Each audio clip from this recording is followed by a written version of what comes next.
ওয়া ইযা তুলিয়াত আলাইহিম আয়াতুহু যাদাতুহুম ঈমানা। 2 নম্বরের বৈশিষ্ট্য হলো তারা সর্বক্ষণিক সময় কোরআনের সাথে সম্পর্ক রাখবে, কোরআন তেলাওয়াত করবে। কি তেলাওয়াত করবে? আচ্ছা বলেন তো, আজকে আমাদের সমাজে কি কোরআন তেলাওয়াত আছে? একেবারে নাই বললেই চলে। আগে সকাল হইতো কোরআনের আওয়াজে, পাখির যেমন গুনগুনানির আওয়াজ মানুষের ঘুম ভাঙতো, তেমনি মানুষের কোরআন তেলাওয়াতের আওয়াজে গোটা সমাজ আওয়াজিত হয়ে যেত। ঠিক কিনা বলেন? কিন্তু এখন কোরআন তেলাওয়াত আছে? আগে আমরা দেখতাম মা বোনরা রাতে ঘুম থেকে জাগ্রত হয়ে পবিত্রতা অর্জন করে আগে ফজরের নামাজ পড়ত। ফজরের নামাজ পড়ে তারা কোরআন নিয়ে বসে যাইত। প্রত্যেকটি ঘর থেকে কোরআনের আওয়াজ বের হইত। সন্তানগুলিকে ঘুম থেকে উঠায়া পবিত্রতা অর্জন করায়া বুকের মধ্যে কায়দা আলিফ লাম কোরআন শরীফ দিয়ে মুক্তবে পাঠায়া দিত। কিন্তু এখন মা বোনরা ঘুম থেকে ওঠে না। এখন আর ফজরের সময় ঘুম থেকে ওঠে না, এখন ওঠে সকাল 8টায়। সকাল 8টায় ওঠে, কারণ রাত 12টা পর্যন্ত তো সিরিয়ালই চায়। রাত 12টা পর্যন্ত সিরিয়াল চাই, এটা কি আর ফজরের সময় উঠতে পারে?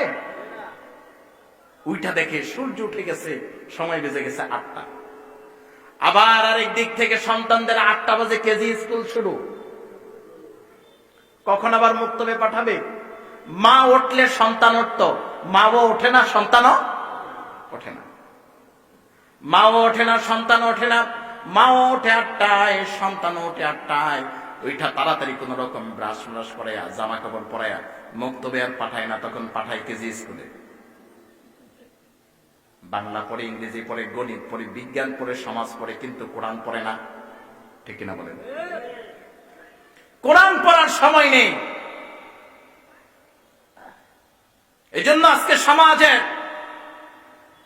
মুসলমান পরিচয় দেয়, অথচ মুসলমান পরিচয় দেওয়ার পরেও 99% মুসলমান সঠিকভাবে কোরআন তেলাওয়াত করতে পারে না। এই জন্য আল্লাহ রাব্বুল আলামিন বলেন যে যারা খাঁটি মুসলমান তাদের 2 নম্বর বৈশিষ্ট্য হলো তারা কোরআন তেলাওয়াত করবে। কি করবে? কোরআন তেলাওয়াত করবে। আল্লাহর হাবিব সাল্লাল্লাহু আলাইহি ওয়াসাল্লাম বলেন, যে ব্যক্তি আল্লাহর কোরআন তেলাওয়াত করবে প্রতিটি হরফের বিনিময়ে তার আমলনামায় 10টি করে নেক লিপিবদ্ধ করে দিবে। সুবহানাল্লাহ। আবার যখন কোন ব্যক্তি নামাজের মধ্যে কোরআন তেলাওয়াত করবে প্রত্যেকটি হরফের বিনিময়ে 100 করে নেক তার আমলনামায় লিপিবদ্ধ হয়ে যাবে। সুবহানাল্লাহ। আর কোন ব্যক্তি যদি রীতিমতো আল্লাহর কোরআন তেলাওয়াত করে, কাল হাসরের ময়দানে কঠিন মুসিবতের সময় মানুষ যখন নফসি নফসি বলে কাঁদবে, বন্ধু থাকবে না, বান্ধব থাকবে না, সাথী থাকবে না, ভাই থাকবে না, বোন থাকবে না, আত্মীয় স্বজনের কোনো পরিচয় থাকবে না, সকল মানুষগুলো নফসি নফসি বলে শুধু কাঁদবে আর দৌড়াবে, কাঁদবে আর দৌড়াবে।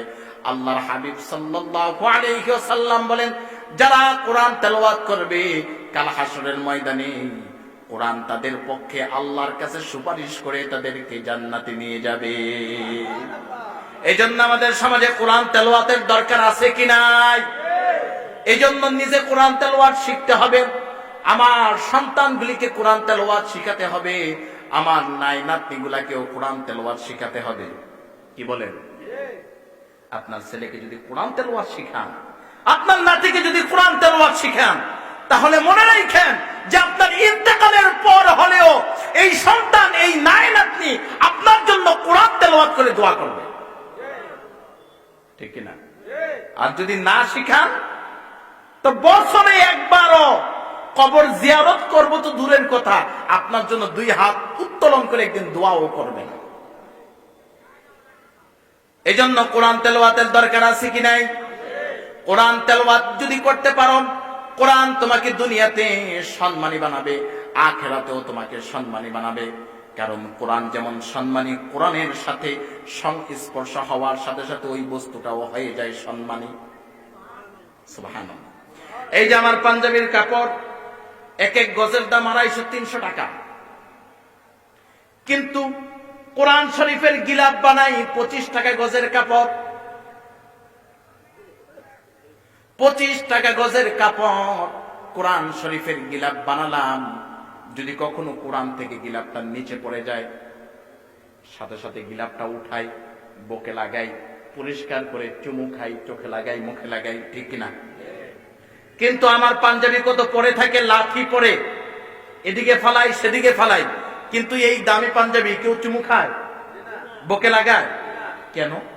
এত দামের পাঞ্জাবি, এটাকে কেউ চুমু খায় না, আদর করে না, চোখে লাগায় না, মুখে লাগায় না।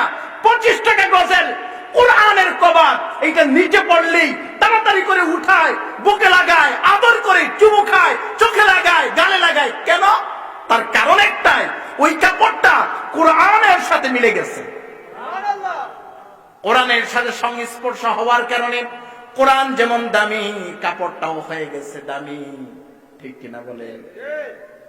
আবার দেখেন, যেই এই কোরআনটা যেই রেহালের উপরে রাইখা আমরা তেলাওয়াত করি, রেহালটা সাধারণ কাঠের, কিন্তু রেহালটা যদি কখনো হাত থেকেও পড়ে যায়, এটা আমরা উঠাই, চুমু খাই, আদর করি, এটাকে আমরা কখনো লাঠিও দেই না, পা লাগতে দেই না। কিন্তু এই যে কাঠ, রেহালের চাইতে এই কাঠের দাম কি বেশি না? কিন্তু এই কাঠ আমরা পায়ের নিচে রাখি। কারণ কি? ওই কাঠের চাইতে এই কাঠের মূল্য অনেক বেশি, কিন্তু এই কাঠকে আমরা পায়ের নিচে রাখি। আমাদের পায়ের নিচে রেখে এটাকে বিভিন্ন ভাবে আমরা আমাদের মনের মতো করে ব্যবহার করি। কিন্তু কোরআনের সাথে কম দামি একটা রেহাল লেগে আছে, কাঠের টুকরা লেগে আছে, এইটা যখনই নিচে পড়ে যায় অথবা পায়ে লেগে যায়, সাধারণ কাঠ পায়ে লাগলো, এটাকে আদর করি না, চুমু খাই না, মহাব্বত করি না। কিন্তু কোরআনের সাথে সংস্পর্শ পাওয়ার কারণে রেহাল যখনই পড়ে যায়, পায়ে লেগে যায়, তাড়াতাড়ি করে উঠাই, আদর করি, চুমু খাই, চোখে লাগাই, আল্লাহর কাছে ক্ষমা প্রার্থনা করি। কারণ একটাই, কোরআনের সাথে ওই কাঠের সম্পর্ক হয়ে গিয়েছে। এই কোরআনের সাথে যদি একটা কাপড়ের সঙ্গে স্পর্শ হওয়ার কারণে কাপড়ের দাম বাড়তে পারে, একটা কাঠের সঙ্গে স্পর্শ হওয়ার কারণে যদি কাঠের দাম বাড়তে পারে, আমরা মুমিন কোরআনের সাথে সম্পর্ক হওয়ার মাধ্যমে আমাদের সম্মান বাড়তে পারি কি পারে না? এই জন্য আল্লাহ রাব্বুল আলামিন বলেন, কোরআনের সাথে যদি তোমার সম্পর্ক হয়, ফাহাল্লা হালালাহু ওয়া হাররামা হারামাহু ফাআদখালাল্লাহুল জান্নাহ ওয়া শাফা'a মিন আশারাতি আহলে বাইতিহি ক্বাদ ইস্তাওজাবা আলাইহিমুন নার। কোরআনের সাথে যদি তোমার সম্পর্ক হয়, মহাব্বত তৈরি হয়, ভালোবাসা তৈরি হয়, আর কোরআন মতে যদি তুমি তোমার জীবনকে পরিচালনা করো, ফাআদখালাল্লাহুল জান্নাহ, আল্লাহ তোমাকে জান্নাতের মালিক বানায়া দিবেন, আর তোমাকে এমন পাওয়ার দিবেন, এমন ক্ষমতা দিবেন, তুমি একা জান্নাতে যাবে না, বরং 10 জনের পক্ষে আল্লাহর কাছে সুপারিশ করে আরো গুনাহগার জাহান্নামী 10 জনকে সাথে নিয়ে জান্নাতে যেতে পারবা। সুবহানাল্লাহ। কিন্তু আমরা মুসলমান কোরআন শিখতে চাই না, কোরআন পড়তে চাই না, ছেলে সন্তানদেরকে শিখাই না, নিজেও কোরআন পড়তে পারি না। আবার বড় আফসোস লাগে, আগের মুক্তবগুলি হতো জমজমাট, সন্তানদের ভরপুর, কিন্তু এখন মুক্তবগুলি খালি। আগে হুজুর পাইতো না পড়ানোর জন্য, এখন হুজুর আছে, ছাত্র নাই, ঠিক কিনা বলেন? আবার দেখবেন মাঝে মধ্যে সন্তানকে ইংলিশ পড়ায় 1000 টাকা প্রাইভেট খরচ, গণিত পড়ায় 1000, বাংলা পড়ায় 1000, জেনারেল সাবজেক্ট গুলি পড়ায় 1000 টাকা দেয়, আর সন্তানকে কোরআন পড়ায় হুজুর যে মাস শেষে 100 টাকা দেয়। কি 100 দেয় না, তাও আবার 6 মাস থাকে বাকি। মাস শেষে টাকা চাইলেই বলে, হুজুর আপনি কি পড়ান, এখন আমার পড়া কোরআন শরীফই পড়তে পারে না। আর আপনি প্রতিদিন আসেন, আপনার তো 1 ঘন্টা পড়ানোর কথা, আপনি যদি 5 মিনিট আগে যান গা, 10 মিনিট আগে যান গা, 20 মিনিট দেরি করে আসেন না, এমন হইলে আর কোরআন লাগতো না, ঠিক কিনা? এটাই তো আমাদের মুসলমানিত্ব।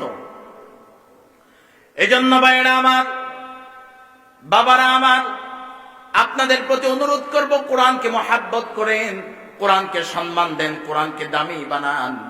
কোরআন যখন দামি, কোরআনের সাথে সম্পর্ক তৈরি হলে আপনিও হয়ে যাবেন দামি। অনেকে বলবে, হুজুর বয়স অনেক হয়ে গেছে, আগে তো বুঝি নাই, কিন্তু এখন বুঝলাম কোরআনের সাথে সম্পর্ক হইলে অনেক দামি হওয়া যায়। কিন্তু এখন তো আর হুজুর সময় নাই, এখন তো আমার পক্ষে আর কোরআন তেলাওয়াত শেখা সম্ভব নয়। এখন আমরা কি করব?